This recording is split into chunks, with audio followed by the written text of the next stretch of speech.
Hi everyone, today I'm going to be working on a little vignette of a candy wrapper.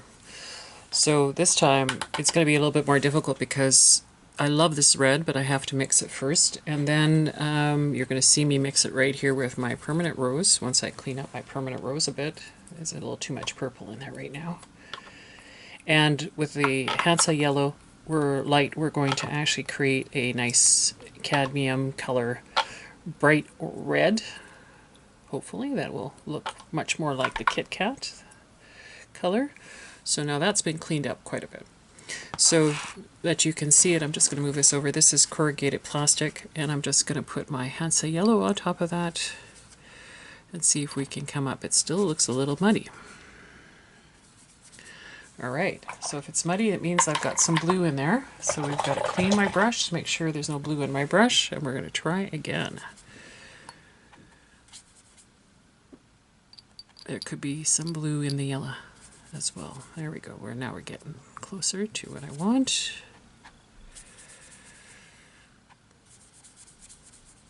That's looking pretty good. Okay, so coming back to looking at my image here, let's try a first layer. Just try to avoid the actual whites. I haven't done any masking, so it'll be interesting. And I'm doing wet on dry, because that's important too. Oh, I see some white here. I'm going to have to be careful there. I'm using a davinci 2 Spin Synthetics brush. I love this little guy.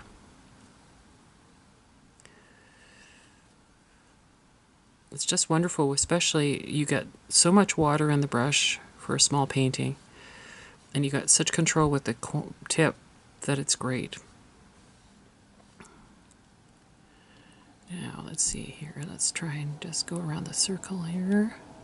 Oh, there's a bit of white on top there, I'll have to leave that. And I'm going to paint this all in, and I will come in back with a gel pen afterwards. Okay. Alright, now let's bring in red on this side. Now you see I don't have as much red, so it's not going to be as rich, so I should pick up more color here and just drop that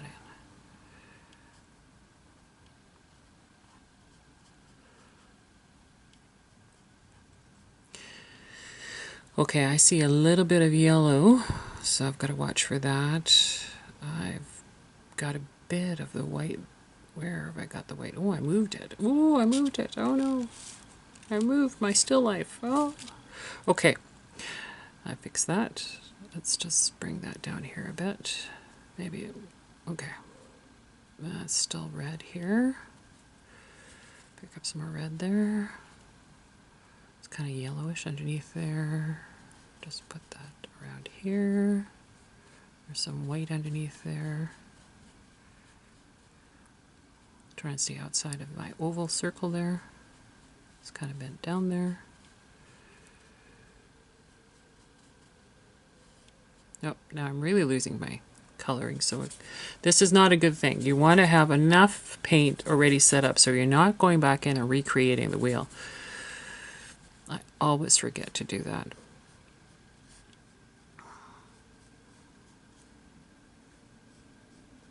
Oops, I just went over some of the white.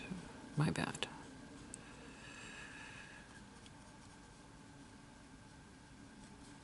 Now there is a way to actually reclaim that. It's pretty wet now, so I don't know that I'm going to be able to. But you could come in with another brush that's dry and pick up moisture. Let's try that just to see if it would work. There's a dry brush. Just gonna lift it up, dry the brush, lift it up again, dry the brush. Now if you added water, you might be able to push and lift it a little bit more even. Not bad. And don't touch the other side because it's going to come right back in because it's wet there now. So I'm just going to come in over here because there's a bit of red up here. Now I've chosen just to go straight into the picture. I didn't do any background. And I was trying to think what would be a good background. Well, green is always a good complement to red, but that's really very Christmassy. So we'll probably do a more neutral color that I'll show you how to mix. And of course there's some shadows too. The last time I had yellow, did a purple background. That worked actually quite well. So maybe we can do a very, very light green. Maybe. We haven't decided yet. Put a little red band in there. And now I will have to, I can try it. I just don't know if I have enough control to actually work on the Kit Kat logo word there with this brush. I have to control the moisture quite a bit, so I should have my sponge or rag there beside me so that I can just dab. And I'm just trying to see if I can tidy up my little marks here on the edge. As you can see, not quite perfect round.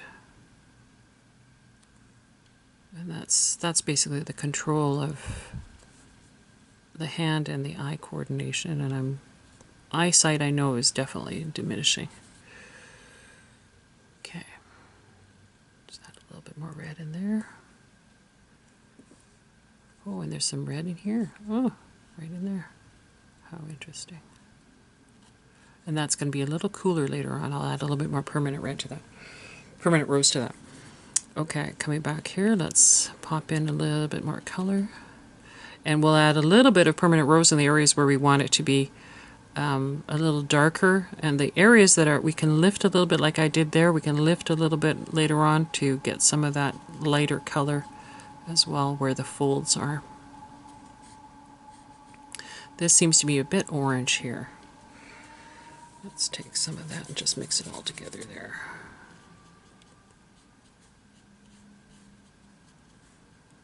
And maybe this is dry enough now. I can just go wide. That's the hardest thing, is to test with the watercolor, is the degree of wetness on the paper.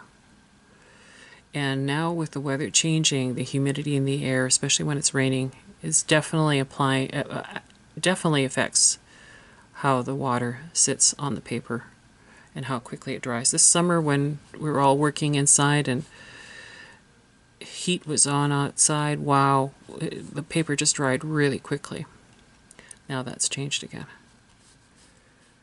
Okay, so having done that, I need a little bit more red back here again.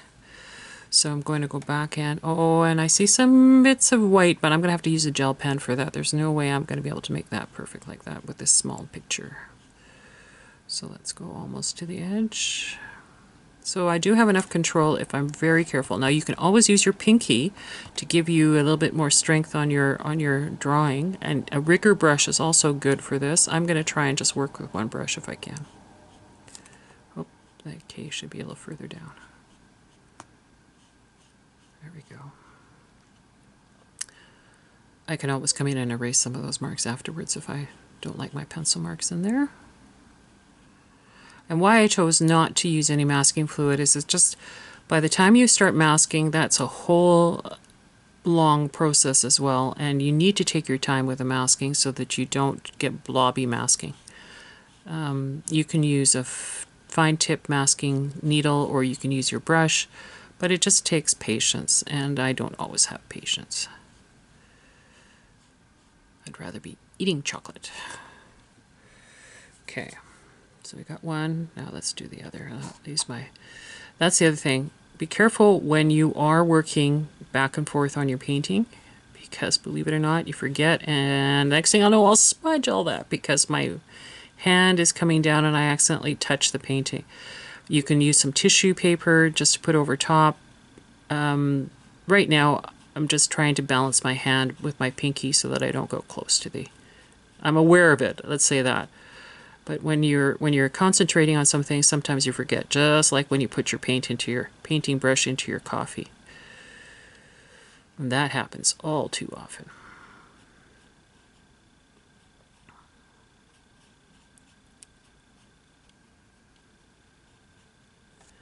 Okay, that's good.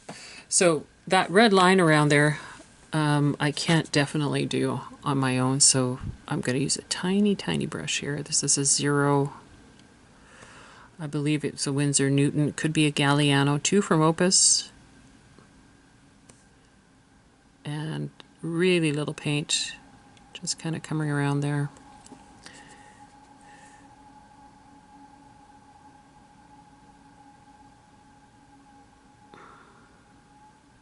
And we'll do the same over here.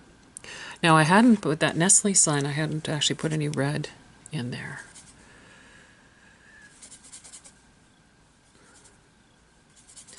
One of the things I recommend to those who have not had a lot of chance to mix is you're better off actually putting a different brush for each of the colors you're using, because of course what's happening, look at this, I'm contaminating everything.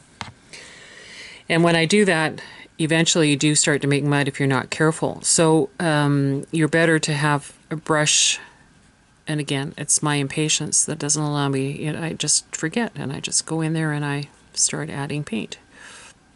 So here I was talking to you and forgetting that what I wanted was just to add a little bit of red in here into the logo area. And definitely this could use another layer to get a little brighter. When you lay on wet on wet, you're going to get a different approach than if you were glazing, glazing is when you take you let everything dry and then you add another layer of the same paint or another color on top of it. And that keeps it very transparent. When you have it wet, it starts to mix in together and changes, especially if you use 2 different colors, changes the whole mix. So those are 2 basic types of washes for watercolor. Okay, let's put in, oh, I see some more. I need some more color there. What I like about the davinci is that because the ferrule has so many bristles inside of it, it's synthetic, but it just really holds the water well, so that when it comes down to the tip, I don't have to have a lot of water in my pigment. I can use the pigment and the water from the brush will definitely flow through, and it gives me more control that way. Now I'm just looking here, is there any little bit of red there? Maybe there. And let's see if I can get a little bit more serrated points.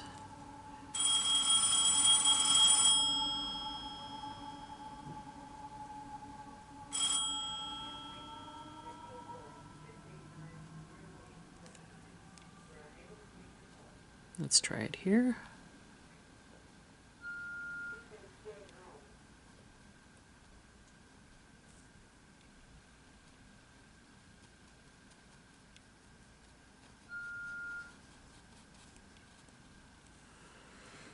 Okay, let's add a little bit more of the red here. Right in here.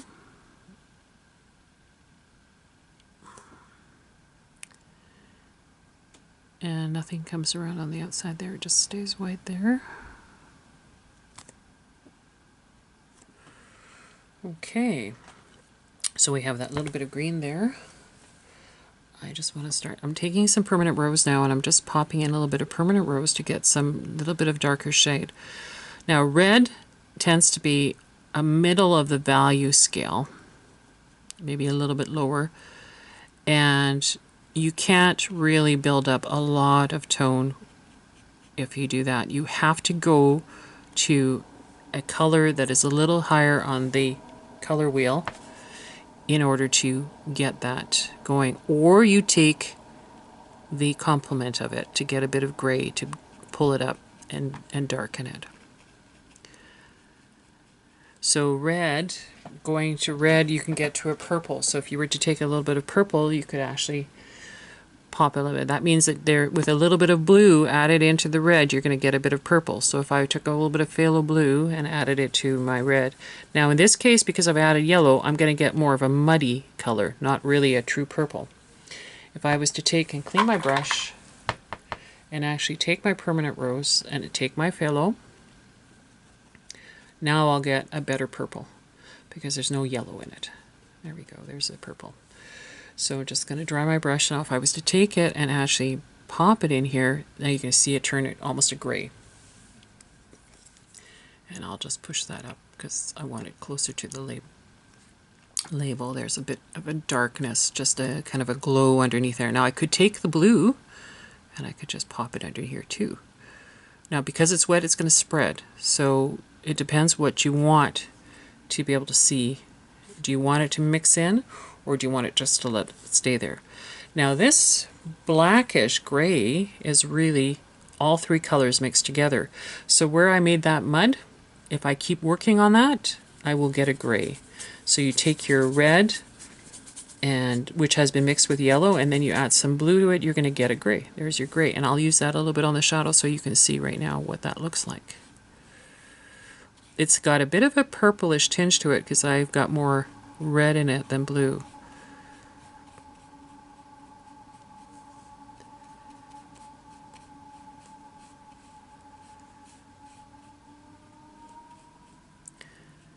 But you see how easy it is to actually mix all your colors just from 3 primaries. And these are basically the printer colors, your cyan, your magenta, and your yellow. But I'm using permanent rose and phthalo blue, green shade, and hansa yellow light. And you can alternate what colors you use. You will get a different set of mixes. But you have to be careful, definitely, the red that you use, because if you use say a cadmium red, it may have more yellow in it and it could affect how everything mixes. The same for the blue, if it has more red in it, and you need to watch for that because that has impact. Even your red, if it has more of either of them in it, yellow or blue, could have an impact and how true your color is. Okay, I'm going to come back in with just a bit more of the darker permanent red.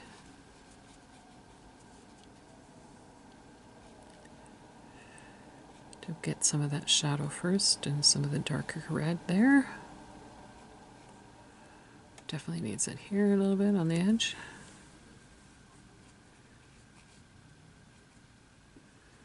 Around here a bit. In here. Gotta be careful here now because this is wet. It's going to spread and do all funny things if I'm not careful.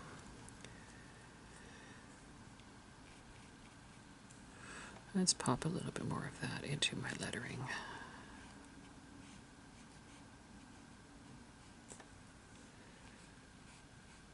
Oops, went a little too far there.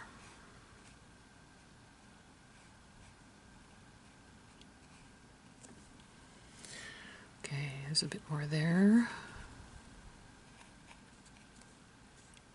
And I think it's quite darkish there.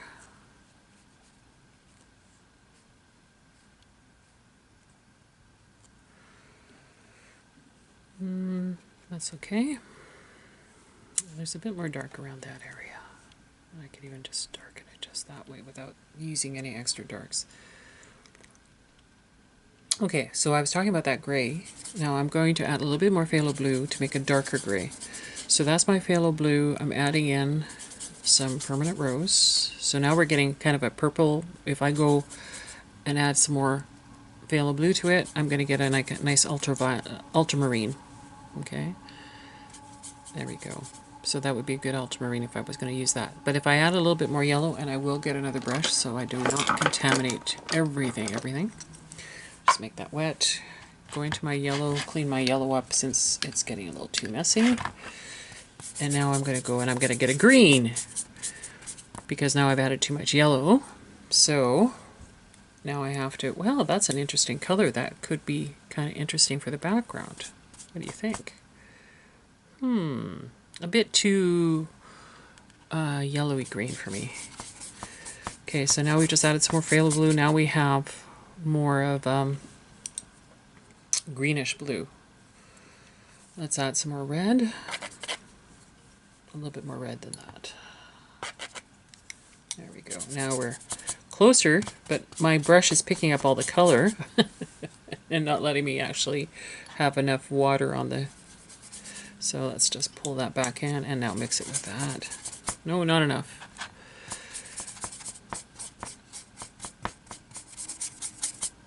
That's getting close.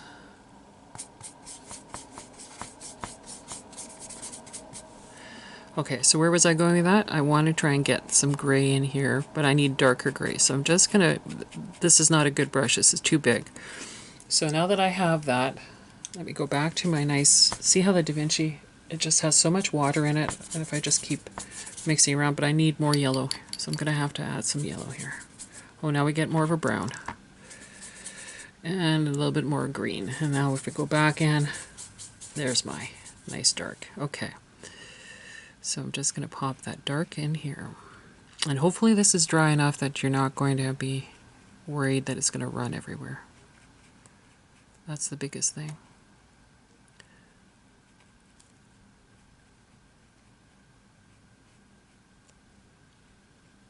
Now, if you're feeling uncomfortable going close to the edge, then just leave it there and then just use your small brush to push it over. Push it over and pull it to where you need it to be. Now there was a couple other things. I'm going to bring this down a little bit so you might be able to see. I'm seeing a lot of reflection there. There's a big black round little thing here before the check. And there's actually a bit of black around the outside of this little bit of a logo, which I can actually make. Okay. I really don't see anything else there. And I can't make my letters small enough with this. I'll go in with a gel pen. But I can darken this area in here. And that would be just a little too hard with my synthetic, because right now I don't want a lot of water, and I've got just enough control with this to pull it along. That's the other thing. I tend to go back and forth. Try and don't do what I do. Try and really keep the stroke simple one way, because that way the paint won't lift, because as soon as you draw back, the paint lifts. Alright, I see a little bit, I don't know how wet this is, I see a little bit more shadow around the base here. But be careful, because as soon as you add a lot of gray to it, it's going to change the whole color composition. Okay. And I see that actually part of this is a little grayish, but not as gray as what I've got there. Let me just try something else. I'm going to clean my brushes there. I'm looking for another small brush. And of course, all my brushes are everywhere I don't want them to be. So what I see, I'd like a little bit more definition while I'm done just working on this. Let's just put a little more definition underneath here. And if I had made that wet, it would have diffused out. Let me show you. So if I make that wet first, just along the edge there, and then put the paint in, just around the edge, it will flow and kind of diffuse out depending on how far you put the water out. You can also come back in with water, but you could create a watermark, so be careful about that. But I just want you to see what a couple of techniques there. Okay, so I have a little bit of yellow. Now I'm just going to take my Hansa yellow and pop it into these yellow places. Now, of course, I'm noticing that my brush is contaminated and the paint is contaminated, so I'm not getting a really nice yellow. There we go, a little bit around there. Okay, don't see the other on the other one, but I need a bit of green, so just a little phthalo blue and yellow will give me that green. There's my green. Kind of nice green.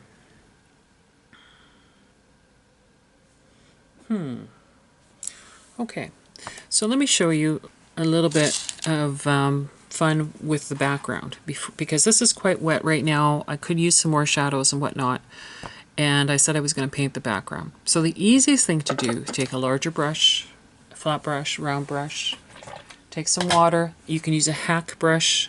This is a bit small for a hack. I don't have that. So I have a 1-inch hack, but I need a little bit more control around here. And I won't come too close to the, right to the Kit Kat wrapper edge. Okay.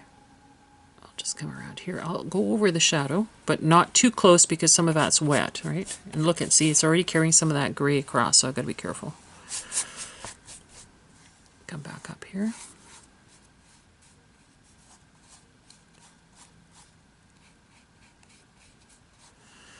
Okay, so I quite like that green. So now let's put in some yellow. Can you see that down there? No, you can't. Okay, you can see it up here. So let's just put the yellow up here and add in some phthalo.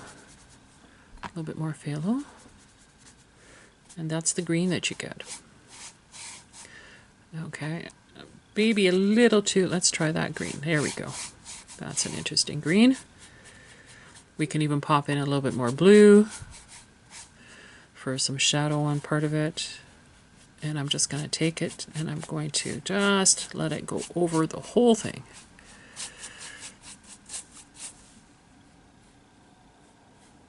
And try not to get right into the candy wrapper because that could be a problem.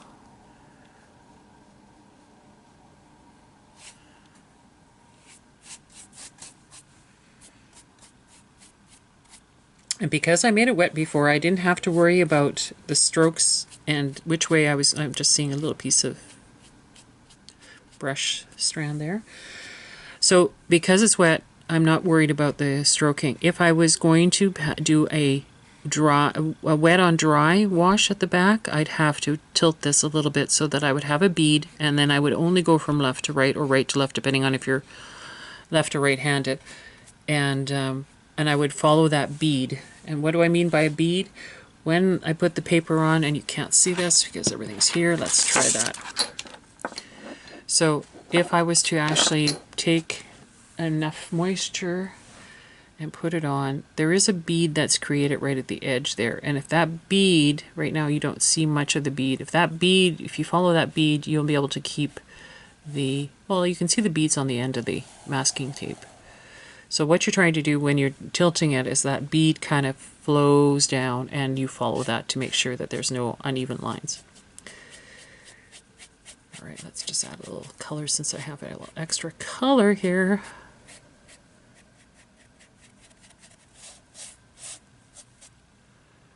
Okay, so now everything's wet. I've got a bit of white around the edges.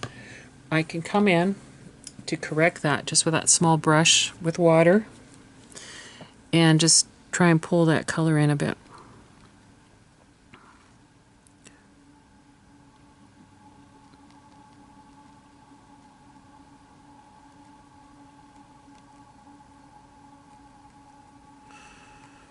And as it dries, it becomes harder because now you've got a bit of a line. So, and I'm contaminating because it looks like I got some red in there something. Let's try it. Oh, and now this is dried. So look what's going to happen. You've got a nice little watermark there. So I've got to get some color in there. And I'm still going to get a watermark because this is already drying. Okay, my bad. Let's try and get that. Where was my big brush here?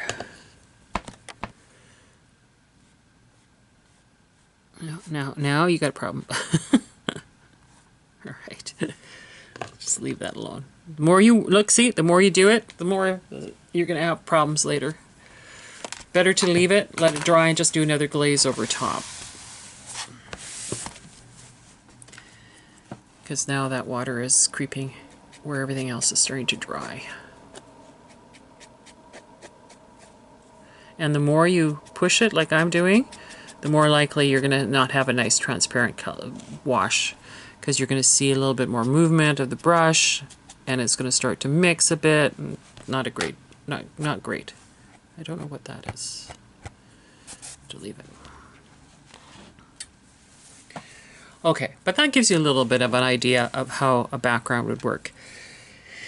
And then finally, let's just go back in here and try and clean my brush enough that you can actually see a few more. Let's bring our little still lifes back. And, oh, no, you can't see much there. Let's bring her down here. Okay. So underneath here, I'm going to add a little bit more permanent rose in some of this area. Just a little bit. here a little bit, just to kind of get that bit of bend here. Try not to have watermarks. Okay, there's a bit there. So I'm really using more pigment than anything, because there's, in this one Winsor Newton, this is sable. It will pick up a lot of moisture, but you gotta be careful. Okay.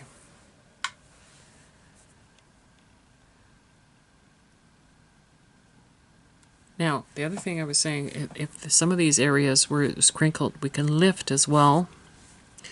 Every time you lift, you should be using a tissue. So I have a tissue here, tissue and water. And so you would lift and then you dab, and you'd lift and then you dab, until you start to get a little bit of that white back in there. It's a bit harder in this small composition.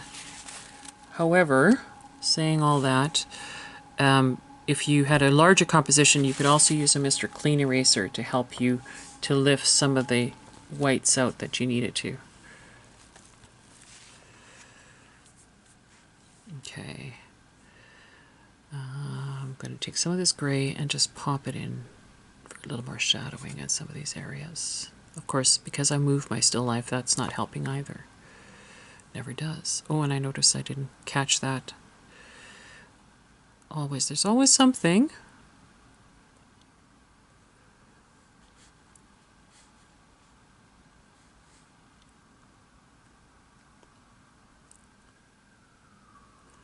Just seeing if there's a little bit of dark right along the edge here where it kind of tilts and folds under.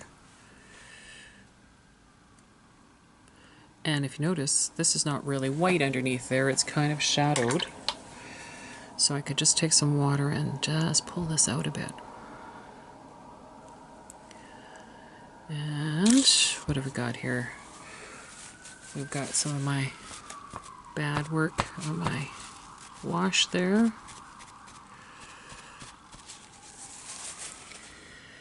And what I was going to do, if I can find a little more color, I'm just going to come back in here and see if I can add a little bit more in here.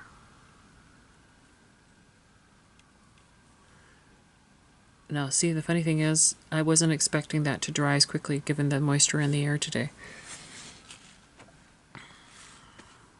Isn't that weird?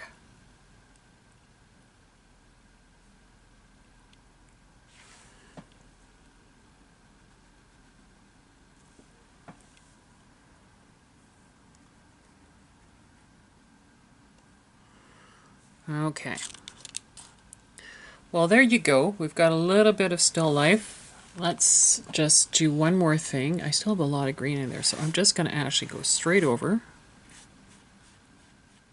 and redo this background wash and see what happens. Now be careful. I'm doing this, you know, and I explained to you what will happen. It's now going to start to do things again because I'm adding in more water into the paint. Oops, and I even have paint on the edge. That's another thing I suggest and recommend you do, is wipe your edges when you're doing these things so that you don't accidentally contaminate something else. I'm just going to mix a little bit more yellow and green and just pop it in and have some fun with a little bit more variegated background because I goofed. So now we'll just have fun and make it more of a not even wash, just a bit more of an abstract wash. So I could add a little bit more yellow. Ooh, nice. And we can get a little bit more variegated green in there.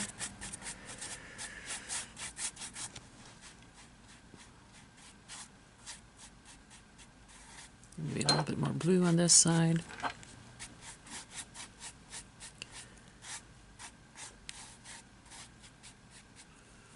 Try and come in a bit closer here.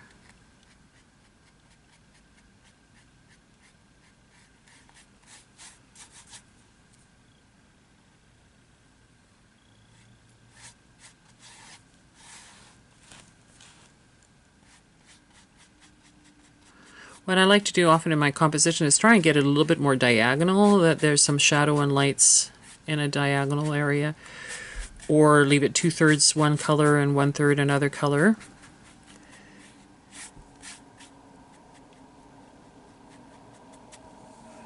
There we go.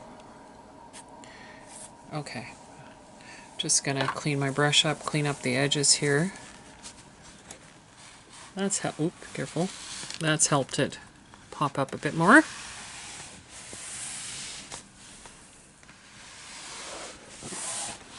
Oh, did you see that? I hope you didn't. I wiped some of the other area off. I shouldn't have done that. Should have used a smaller cloth. Well, there you go. There's our Kit Kat experiment. I hope you enjoyed this still life with some candy wrappers, and that you'll come back to watch again soon. Thank you. I'm back again because I forgot something, and that is to show you how the white gel pen works. And the black pen, when you want to just have some writing and stuff. So I'm just going to do a little scribble here. I'm not going to try and write, you know, what actually is on there because it's too small. But there you go. You can add the little black pen in there. Let's do that here, just to make it a little bit more interesting. And the white gel pen for the other part. So this is just a precision pen. Nothing special, although this one, if you're not careful, it says non-bleeding, waterproof non-bleeding. That's important. You just want to make sure that it's not going to be a problem if you happen to have a little bit of moisture in there. And now I can't find my gel pen, as usual. I just had it for something else the other day. I have 3 of them, and I can't find any of them.